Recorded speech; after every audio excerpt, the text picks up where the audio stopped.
एक समय की बात है, दियत्स नाम की नगरी एक नदी किनारे बसी हुई थी। वहां का राजा बहुत ही मूर्ख और सनकी था। एक दिन राजा अपने मंत्री के साथ संध्या के समय नदी के किनारे टहल रहा था।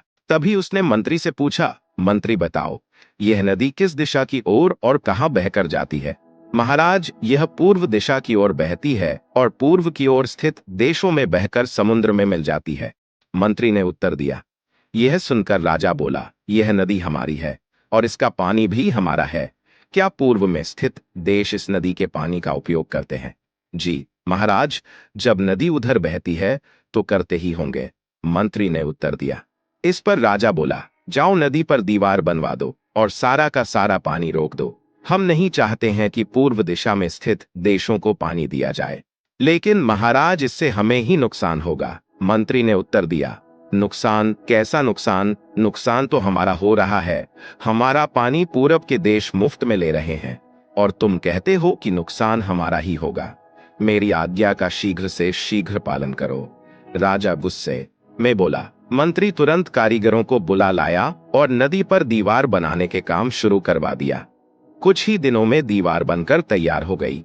राजा बहुत खुश हुआ, पर उसकी मूर्खता की वजह से कुछ समय बाद नदी का पानी शहर के घरों में घुसने लगा। लोग अपनी परेशानी लेकर मंत्री के पास आए। मंत्री ने उन्हें आश्वासन दिया कि वह सब कुछ ठीक कर देगा।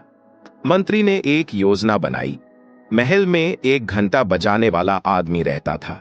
वह हर घंटे पर समय के अनुसार घंटा बजा देता था, जिससे सभी को समय का पता चल जाता था। मंत्री ने उस आदमी को आदेश दिया कि वह आज रात को जितना समय हो उसका दोगुना घंटा बजाए। आदमी ने ऐसा ही किया। जब रात के 3 बजे तो उसने 6 बार घंटा बजाया, जिसका अर्थ था कि सुबह के 6 बज गए हैं। घंटा बजते ही सभी लोग उठ गए। राजा भी उठ गया और बाहर आ गया। वहां पर मंत्री मौजूद था। राजा ने मंत्री से पूछा, मंत्री, अभी तक सुबह नहीं हुई है क्या? और सूरज अभी तक निकला क्यों नहीं है? मंत्री ने उत्तर दिया, महाराज, सुबह तो हो चुकी है, परंतु सूरज नहीं निकला है, क्योंकि सूरज पूरब की ओर से निकलता है। शायद पूरब के देशों ने सूरज को रोक दिया है, क्योंकि हमने उनका पानी रोक दिया था। इसीलिए अब हमारे राज्य में कभी सूरज नहीं निकलेगा। राजा बहुत चिंतित हुआ और बोला, क्या अब कभी भी हमारे देश में सूरज नहीं निकलेगा? हम सब अंधकार में कैसे रहेंगे? इसका उपाय बताओ मंत्री।